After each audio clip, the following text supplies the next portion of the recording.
I'm not going to do a review of this camera. There's a million of them. However, from a longtime Canon user, I want to take a look at this camera from a switching from Canon to Sony and what that's like. And this first video, what I'm going to go over is I'm going to go over what I think about the ergonomics, all these buttons, and how the build is on this compared to other cameras I used. I realize I've been using Canon for over 10 years. I have a 5D Mark III sitting there. I started out with a Canon T3i or 600D. Over in that other room where I do my live streams, I have a Canon XF400. I have a Canon GX10 for an overhead. I mean, I got Canon cameras everywhere. I loved Canon for years, and they've just been awesome. Now, when I decided to switch to the Sony A7s III, it was hard for me. I spent a long time looking at what was coming, reading all the rumors, seeing what would it do and everything else. And it was a problem for me because A, I don't know the ecosystem, and B, it's just all different. When you're used to handling your cameras and just dialing them in and you switch to something different, it kind of breaks your head. Plus, I didn't want to buy all new glass for my camera, so I had to get a Metabones adapter and run the risk of this thing not working at all. Let's go check this thing out. All right, here's the Sony A7s III. Doesn't look very big, but let's compare this to my other little camera that I bought to learn this ecosystem. This is the Sony ZV-1. Now, if you don't have the kind of money to invest in a $3,500 camera, this is a great camera. The lens is in there. Everything's good. Everything's awesome. You just stick it in your pocket. Away you go. You don't have to worry about lenses and all that. We'll be doing some comparisons on some things that they improved. Now, when I look at this camera, let's just walk around this camera for a bit, and I want to show you some of the really cool things about it and some things you need to learn. First off is the bottom battery compartment. Some people will complain about this. Now, on some of my cameras, that flips up, and when I push it back down, it snaps in. This does not do that. Let's remove the battery here. This does not go back down, and you try and put it down and push your finger in, and it gets a little quirky.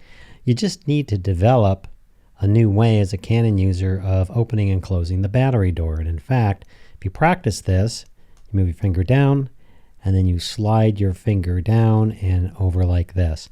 Once you practice this, you'll get this thing down in no time, just like that. We insert the battery, it clicks down, boom, and you're done. Now, here is another feature that I really like. The quarter 20 that's sitting on the bottom, it's obviously really nice. It's sitting here, it's not covering this battery door. I've seen a lot of cameras which really hate when you stick a quick release plate or something down here like that, and the battery door gets in the way, you can't replace the battery. That's really irritating. They did a nice job here, and in fact, I use the C-stars for my footage. They're round, and it doesn't interfere with the battery, and that's great. When you have this mounted on a tripod, you don't want to remove the darn camera. Now, let me show you this. Here's the ZV-1. Now, normally, you're just carrying this around. Sometimes you mount it on a little pole or a tripod, but two things here that really irritate me is one, when the battery's in there, notice that. There's the quarter 20. Now, obviously, if I mounted anything on here, I can't get to the battery door. And worse, the card is in the same slot right here as the battery. So if you mount this to anything, if you need to change the battery or you need to change the card that's in here, you're going to have to dismount it. And that's really irritating. Now, again, you get a big size card, you get a good size battery. You're traveling around with this and handing this. You're sticking it in your pocket or in your carry-on bag. It's got everything you need. I love this camera for its ease of use, a great Zeiss lens, zoom. It shoots 4K, and it's all good. SD card slot is interesting and a bit different. Normally on Canon cameras, or at least the ones I have, you pull this out and it flips up and you pull the cards out. This, you actually have to move this lever and then pull it towards you to open it. Now again, it's a matter of practice with this new camera. It's back on. It's a matter of practice. It's a matter of just pulling it forward to you and closing it. And once you practice that a couple of times, you'll be ninjaing. The other cool thing about this is it has 2 card slots. Now these card slots are interesting. This is a CF Express card. It's extremely expensive, at least in my opinion. And it reads at about 800 and writes at something like 700. You can just drop your Express card in there and you're ready to go. In fact, you can drop 2 of them. Now, if you're shooting RAW, which this camera will do, you're going to burn up these cards. I don't usually shoot RAW, especially for YouTube episodes. But the cool thing about it is this doubles for your SD card. So you just throw your SD card in here.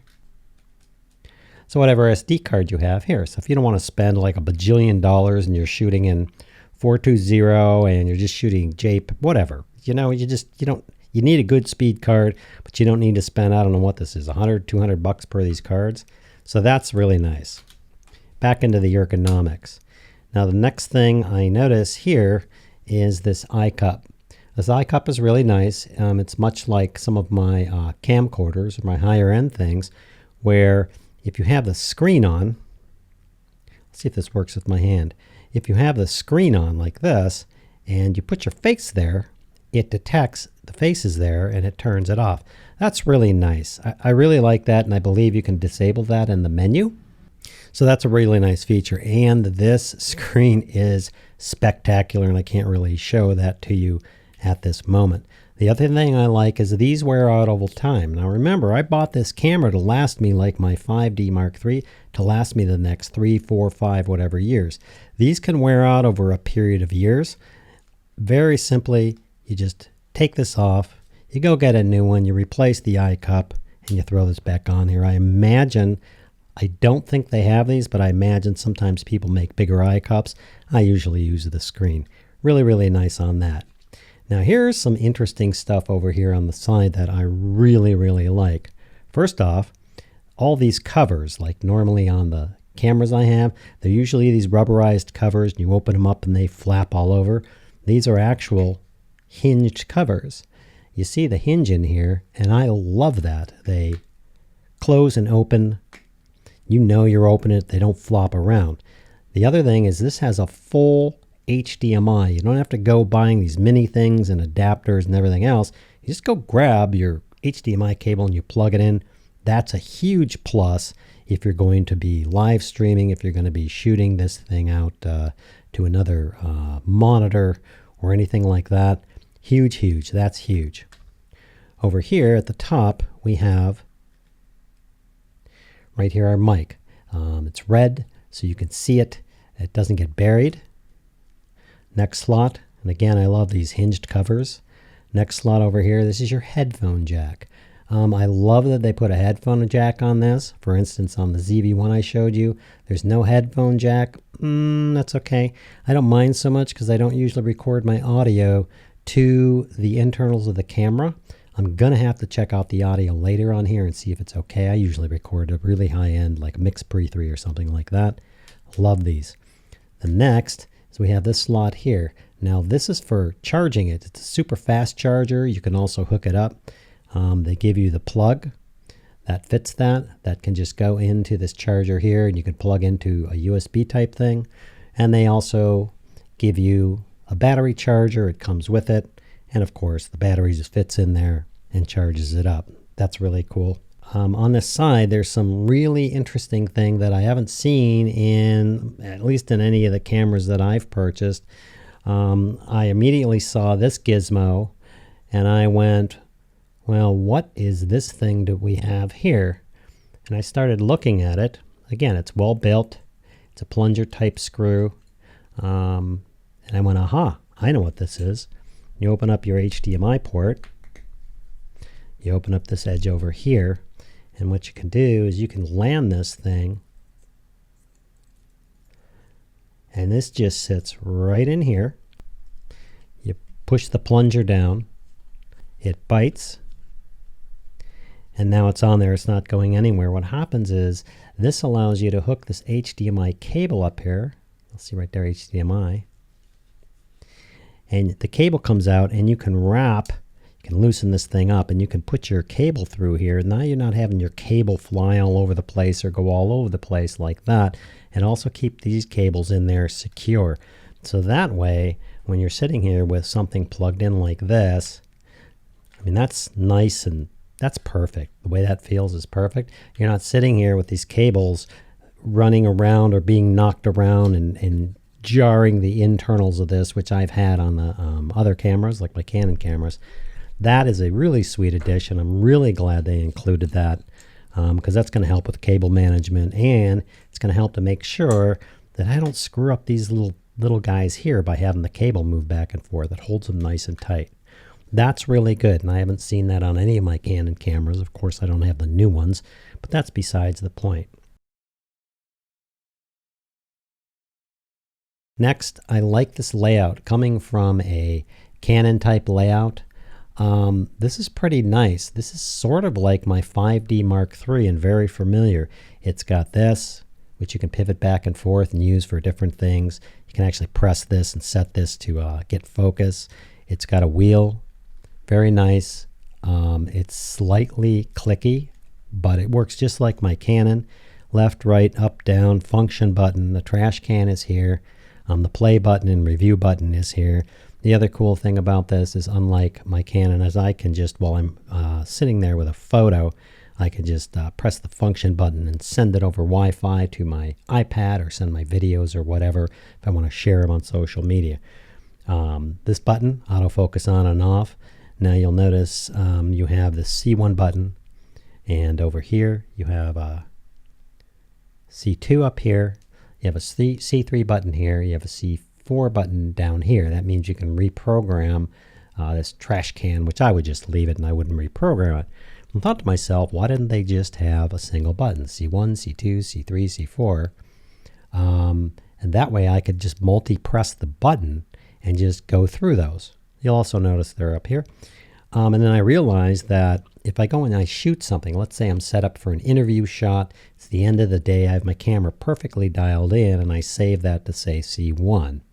I may be sitting there going out and doing another shot in between this, maybe outside, maybe in this studio or something. I can hit C2 and my camera resets to all those settings. I'm back the following day to reshoot the interview I set up. I hit the C1 button and I'm done. I don't have to fiddle around. I don't have to do any memory or anything like that. The fact that they give you all these all over here makes sense to me, because you may set this depending on what's going on. You're not sitting there accidentally touching these buttons and going, oh, I want C, oops, whatever. I like that layout. There may be a better reason for that. All the buttons on here ergonomically, they're very nice. They're very tight, not tight and hard. They're just, you can tell they're tight. They're nice to the feel. They work.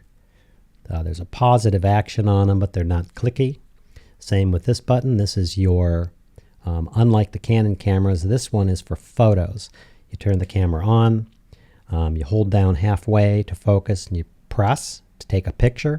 That's the same as the Canon, except instead of doing that or having some back button, your video record button is here. At first I didn't like this on the ZV-1. It has a similar type setup. Now I really like it. Up here we have a Hotshoe Mount. We just pull this guy out and we can mount, whatever we want up here. Again, it's very tight. A lot of these, like on some of my older cameras, these are very flimsy. This amount here that you're sliding into is definitely flimsy in here. They get bent. This is seriously, I don't know what this is. It looks like aluminum, but instead of using tiny aluminum, they made it really solid, and that's not going to go anywhere, and it's going to hold it down. Again, I'm just going over the ergonomics of this camera to show you what's new, what's great, and how similar it is actually to the Canon cameras, unlike Sony's prior products. All these buttons up here, again, they're smooth, they move. They have an exposure button up here. You can't move it, but you can adjust a plus or minus exposure up here. It probably has other functions too. When you press that button and you let that button up, then you can move the exposure, you can lock it down and no one's going to touch that. You set it back to 0, lock it down. It's the same with this button. This is much like my 5D Mark III. I really don't like on the cameras I've had where you can just flip these around. This one, it's a positive action. You hold the button down right here. When you hold the button down, then you can move things around like that. Now, when you get this, you may get confused. It's not confusing. This is basically your movie mode. This is for shooting slow and high action movies. There's manual mode. This is all photo stuff. And then, of course, you have your, I believe these are your custom functions. The point of this is that these are knurled knobs. None of this is plastic or rubber or bad. This is also very nicely knurled and machined. The same with this knob, same with all these buttons. Very, very nice. All of them are very, very nice, and I like the way this works. Now, you may think, I mean, this is a full-frame camera. That's the big giant sensor in here, just like my 5D Mark III, which is awesome. And this guy doesn't shut down after 30 minutes, which is awesome. Now, you may think that this ring here, this orange ring, is just some kind of bling. And I realized when I was shooting some photography late at night, if you're removing and putting lenses on, this sucker really shines. If you're sitting here like this with your camera, and you're going to mount lenses or demount lenses, this actually reflects a lot of light and is very shiny, so you don't have to go hunt and peck. Now, the other thing that I had to do, because again, I'm coming from Canon, is I didn't want to all of a sudden sell on my glass, my Canon glass, because I have lots of Canon glass, and then sell all this and lose a bunch of money on it because I love my Canon lenses. And I wanted to use it on the Sony. Well, if you're in that situation, this was a little frightening for me, which was I went and got this new Metabones adapter. I was a little bit wary of it. I wasn't sure how it was going to work. I've heard some bad things about the old one. This thing works like a champ. Simply put, you mount it on the Sony just like you would any other lens. Done. And now you have your Canon mount, your EF mount. So I can mount all my lenses on there, just like I would with my Canon. Again, there's the little red dot up there that you align like you would normally on your cameras. Stick it in, lock it down, and you're good. There's the lock right there. The thing about this is I was a bit wary about this thing. I thought that it would be slow. I thought it would be a problem. I thought it would have a problem focusing. And this thing does not at all have a problem focusing. Let me throw this over here on auto, and I'll show you what I mean. I'm going to move in really close to this doorknob, and I'm going to focus. Done. Do you see that? Let's move over here and focus on this thing over here. Done. Let's focus on the trash can across the room. Done. This actually seems faster than my existing Canon cameras. I don't know what they've done here. It's that fast. If you can hear that beep, let me hold it up by the mic. There's another. There's the doorknob. There's the door. Got it. Got it. That is really fast, and this is all working, and the focus and everything else is just working great. Let's throw this thing on a focus. Boom. That seems faster than my Canon. Now, I have not worked out yet. They have a IBIS controller here. This has image body, in-body stabilization here. I got stabilizer on here. I got all sorts of stuff going on. I haven't quite worked all that out, but I'm sure I will. And I actually like this mount because now I got a 1/4-20 here and a 1/4-20 here. And it's fairly balanced. Love this thing. Now, to remove this lens, it's almost like removing the lens on your Canon. This is the release here. You simply pull that down, the one that comes with the Metabones, and it's going to cover up and keep your camera and your sensor and everything secure. Now, to unmount this, in case you have some Sony lenses and you want to switch around, it's just much like your Canon. Parked it down here. That's a positive lock. Just grab that, unscrew it, and you're done. Same thing, just like your Canons. Clicks into place. You can feel it click into place and you're good. Let's pull that off. Let's get this guy covered up here. Now I'd also like to mention this screen. Just like any flip out screen, of course, it pivots 180 and then another 90. That's great for when you're shooting high and you want to see up. Many of the cameras that Canon have do this. I don't have a lot of play in this or a lot of jankiness in this, but I want you to take a look at this. If you look in here, you'll notice this little pad here. You notice this little pad here. You notice this tiny little spring-loaded dude here. That's really cool, and it's just, again, it's just the quality of this thing. What happens is it goes down. It doesn't just flap with the springs back here and the tension. It actually clicks into place, and there's a little place up here where you grab this and it unclicks. I like the positive lock. The other thing about this, let me twin it around. There we go. The other thing about it is I like the thought. I like what's put into this. These little pads right here, and the whole reason they're there is because when you flip around your awesome little screen here, you don't want this slamming against the camera itself. You want it just slightly padded so you don't have to worry about your screen getting all messed up. Now the ergonomics of this thing, the other thing I wanted to mention, much like the Canons, not like the Sony ZV-1, the only thing, I love this camera by the way, the only thing I don't like about the ZV-1 is I really need to put a strap on here. What I don't like is it's very smooth. The entire camera is smooth, top to bottom, left, back, right, everything else. And the thing is, my hands get wet, or if I'm sweating a little bit or something, this is easily slides out of your hands. That I don't like, and I need to make sure I wear this with a strap or a wrist strap or something. This camera, however, everything about it is just, when you grab it, it's got a good feel to it. It fits in the hand nicely. I can reach the buttons, and I have fairly small fingers. I'm definitely not a piano player. I have fairly small fingers, and it lets me get to all the buttons and do what I want to do.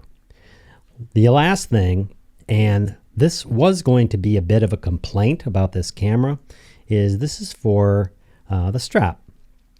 We all like straps, or maybe we don't. I usually don't. I usually have my cameras mounted on a tripod, or mounted with a quick release plate, or mounted somehow on a gimbal or something like that, and I rarely carry the camera around, although I will now. You mount the strap, neck strap on here, or your rapid strap, or whatever you want to use as far as a strap on here. What at first really turned me off is I realized that if I leave this thing down like this, and I go to open this door, I have this interference here, and I was like, oh no, this is going to be a problem. And then I realized it's not really a problem. I don't know if they thought this out, and I don't know what's inside the camera. So I could easily say, oh, you should have moved this over here. Well, I don't know. But you open it up, and it just moves out of the way. It doesn't catch. It's gone. Not a big deal like that. The same over here. I was a little bit concerned about this guy over here. Like, you know, it's in the way of the HDMI. Well, think about it. If you're going to have a strap on here, I doubt you're going to be connecting your HDMI to this camera while sitting on your neck. I'm just saying. And the other thing is you can always put it up. Plus, the other thing I like is you'll notice these are offset. See how they're offset? They're different. And I was like, oh, that's kind of interesting. And I wanted to check this. And sure enough, the way they've done this is very balanced. So you don't have, on some cameras, you got the strap mounts here, strap mounts here, and they're perpendicular to each other. And what happens is you put it on and the camera sits like this on your hip, or the camera sits forward banging into you. This is very well balanced the way they did this, and I do like that. And again, if you have a strap on here, well, the strap's going to hold this thing up like that. So it doesn't matter. You're going to be able to get to all these things. This we'll talk about later. The menu system, we'll also go into later. This menu system has changed significantly from previous Sony cameras. I haven't gone through this yet, but I will, and I'm going to go through this entire menu system to show you what it's all about. But I got to tell you one thing. This thing just takes absolutely I don't have a memory card in there. This thing takes absolutely gorgeous video and absolutely gorgeous pictures. I went out, and you should do this too if you happen to, well, I should probably put the card in on the right way. Notice that it won't let me do the card upside down, which is awesome. It absolutely takes gorgeous, gorgeous pictures. I was playing around with this thing. This is right out of the camera on auto, just taking some photos. There's some complaints about 12 megapixel. I don't think so. This was taken at night. This is what my eyeball saw. I was trying to recreate this, and that's what it ended up taking. I don't know how the heck they did that. That's just another thing there. A couple other things, my feet. Oh yeah, I took some pictures when I was focusing on the door. That's just something else I was looking at. I just threw it on S&Q and decided to shoot some video. And look at this guy. That is just absolutely gorgeous on auto. I didn't do anything to this. You're looking at it playing in camera. I could just go here and say, hey, I want to throw this image or all the images with this date or multiple images. It allows you to select them to my smartphone. Now, smartphone, I also send them to my iPad, and they're great to look at. They're great to view. You can actually edit them on your iPad, although I wouldn't suggest it. Anyway, there's a brief overview on what I think about this camera. And again, I'm a Canon guy. I still am a Canon guy. I still keep my cameras. But I think ergonomically, the way they designed this camera, it is worth a prosumer or near professional camera for videographers that really need everything that you want in a camera like this. Now, I know what you may be thinking. You're like, dude, this is a $3,500 camera. And for me, just sitting here doing YouTube episodes or whatever it is, that's a ton of money. Well, then I suggest you buy something where you don't have to buy lenses and this and that and blah, blah, blah. The Sony ZV-1. It's a great little camera. The lens is built in. It shoots 4K. Go for it. You'll love this thing, and I believe it's under $800. So that's looking at the Sony A7s III from a Canon fanboy for 10 years. And what I think about this camera, which I think it's awesome, and I'm really glad I make this purchase. In the following video, I'm going to go through menus and various other things, cards and stuff like that, to again give you my opinion on what this camera is like and what it's like to upgrade from a Canon ecosystem to this. Now, don't get me wrong. That 5D Mark III is not going away. I love that camera. The XF400 is not going away. The GX10 is not going away. In fact, I still use my Canon T3i 600D for shooting B-roll and stuff like that. But I can tell you this camera is definitely going on that tripod for all future episodes. I hope that helps. Thanks for watching, and we'll see you next time. Now, I use the Metabones adapter. Hey, here's a tip. Don't do this. The thing's open. My beautiful new sensor is in there, and there's probably dust and particles and things and demons crawling all over that sensor right now. So maybe you should keep the cap on when you have the lens removed.